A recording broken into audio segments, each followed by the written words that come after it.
Nobody knows what rock bottom truly is until they've hit it. You know, being abruptly fired from a job you've worked at for the past 10 years and then catching your girl cheating on you with your replacement. That really makes a man think. Oh, my student loans aren't even paid off yet. What a shit show this life is. After a rather boozy night that consisted of sending out about 4 dozen resumes and horrendously written cover letters, I passed out. When I woke up the next morning, I decided to at least try and make some money at home while waiting for an interview. So at that moment, I thought the best way to go about it was completing those internet surveys that yield like $5 Subway gift cards and other shit like that. After about an hour of answering questions, I mean, I didn't have any other marketable skills that could have yielded immediate income. It was either that or wasting the day away playing computer games. At least I wouldn't have to pay for food. I did these surveys for about 5 hours before nearly passing out.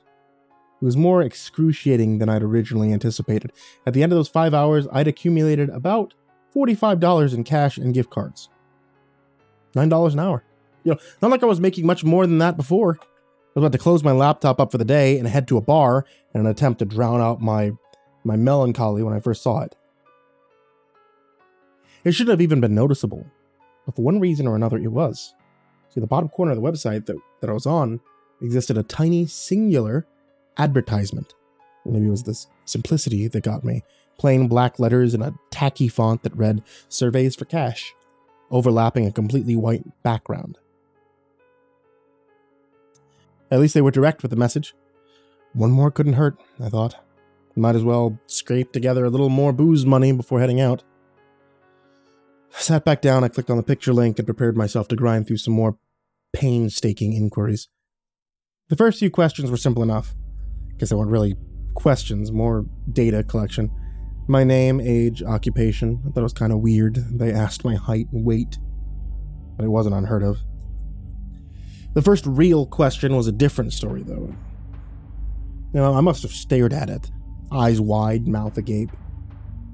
I mean, for God knows how long. What the actual hell?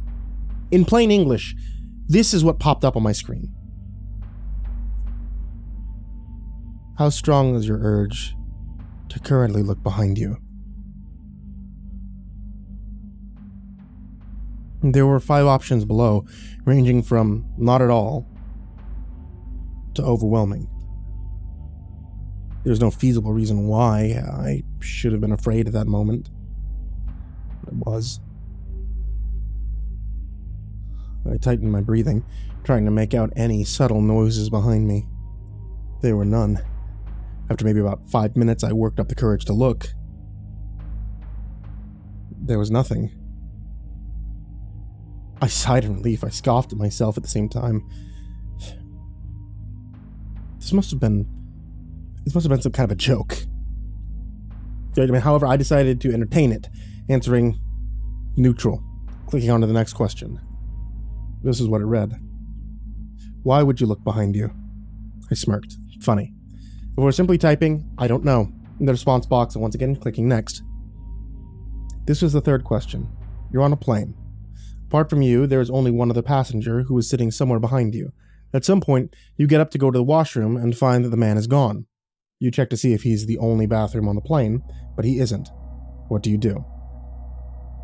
Again, I must have stupidly stared at that for nearly 10 minutes. Was this some kind of obscure personality test? I mean, it must have been, right? I put the same answer that I used for the last question. I don't know. It's true, I didn't know. And how was I supposed to answer that shit? I clicked next again. Now more intrigued than anything. The fourth question went like this. You wake up in woods unfamiliar to you. It's nighttime, and the moonlight provides you with only slight visibility. About 30 feet away from you, there is a small, dimly illuminated cabin. The door is open, and a smiling woman is motioning for you to come in. Do you go? Explain why.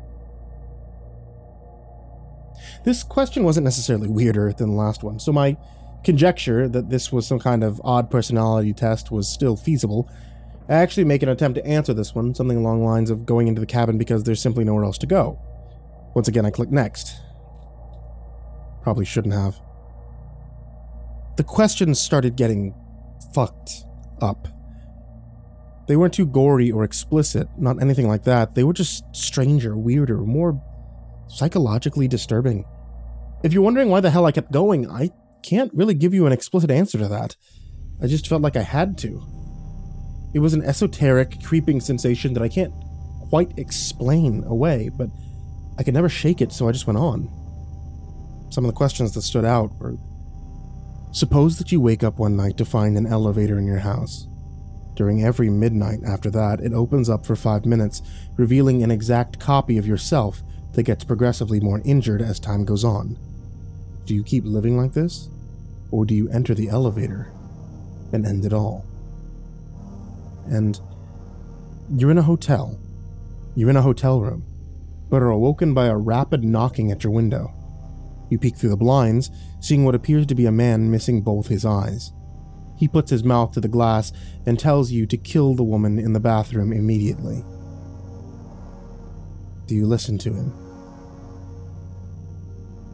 This was one of my least favorites. You're watching home videos with your mother. One of the tapes includes footage of her being murdered by a masked intruder. Your mother simply laughs at this footage without saying anything. In your opinion, is this a cause for concern? In addition to this insanity-inducing shit, there were some rather disconcerting events happening in real life as well. I received a knock at the door about 30 minutes in. I looked through my peephole to find a guy standing there, frantically shaking his head and mouthing no while making eye contact with me. He looked terrified. Obviously, I didn't open up. I received about 10 phone calls from somebody named the Auditor on my caller ID. They left a message every time, but each one was just a recording that consisted of somebody saying numbers through heavy static. Actually, it sounded more like screaming, now that I think about it. And about an hour into this thing, and I was on the verge of a mental breakdown. I was petrified of looking behind me, even though there was no indication that anything should have been there. I heard some soft scratching coming from my vent at one point, so I moved my couch over it. And eventually I reached what appeared to be the end of the survey. However, it wasn't a question. It was simply a statement. Don't let them in. They're not to be trusted. Almost as if it was on cue, I heard more knocking at my door about 5 seconds after reading this.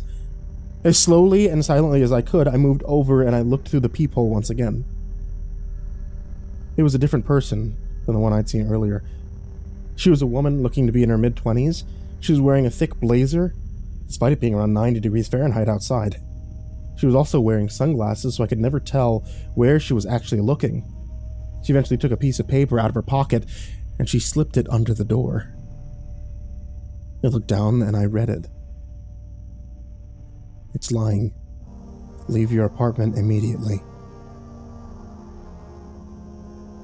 And it's been about a half an hour since. I can't bring myself to look at the computer screen nor at the woman outside, when she's still there. I can see the shadows from her feet from underneath my door. I hear my bedroom window open a few minutes ago. I've since jammed the door shut with a chair. I can hear some kind of distorted muttering coming from behind it now. I mean, maybe rock bottom wasn't so bad. But what the fuck am I supposed to do here?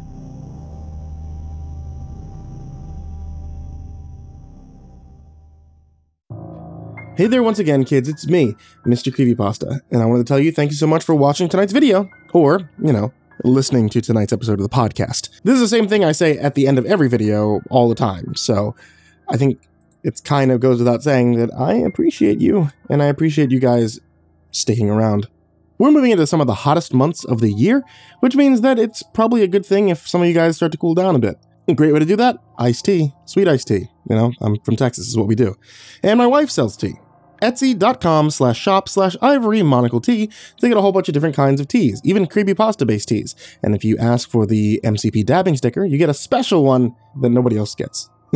And as always, I want to give a very huge thank you to all of my supporters out there on Patreon. I say this every time, but I truly mean it. You guys are the real MVPs, and without you, I don't think I would be able to continue doing this at the capacity that I do. Especially not as many brand new custom stories as we've been getting just for the channel. So a very special thank you to Jacob Shaffer, Jordan Alexander Sanchez, Bryon Arce, Ken Lando Higuchi, Bobby Karman, Stephanie Butler, Tristain Pelton, Chase Burnett, Diana Kraus, Nessie, Ronny Hansson, Blitzscreed, BardoHawk764, TheBananaMafia 1, Hollow Hero, Ferb, Harley, Billy Morrow, Katie Birch, Sashi Sazaku, Kayden the Spooky Boy, My Body Sounds Like Rice-Krispies, AshWood, Lord of the Weebs, Jay, Faya Lockett, Miss Exandra, Suji Campbell, Stricken, Ozreen Fox, Robert White, Legit Quad Feed, Fried Chicken 12, James Bruce, Freddy Krueger, Ty Nanny, Infernal One, James Lowe, Lisa Cottrell, Caspian, Jordan Ells, Hades Nephew, Tater Chip, Acid System, Prozac and Pancake Appreciation Society, Cryptic Nightmares, Kiwi the Sloth, Tommy Green, Sky Harbor, Caleb Dougal, Nina Smith, Nico Kyle, Rafael Rodriguez, The Ginger Bros, Aaron Stormcrow, Daniel Paulson, Trace Miles, and Corey Kenshin. Thank you guys once again so much, and if you would like to join this list of people's names that I mispronounce, or the list of people's names that are down there in the description, check out patreon.com/MrCreepyPasta. And as always, a very sweet dreams to all of you. Good night, folks.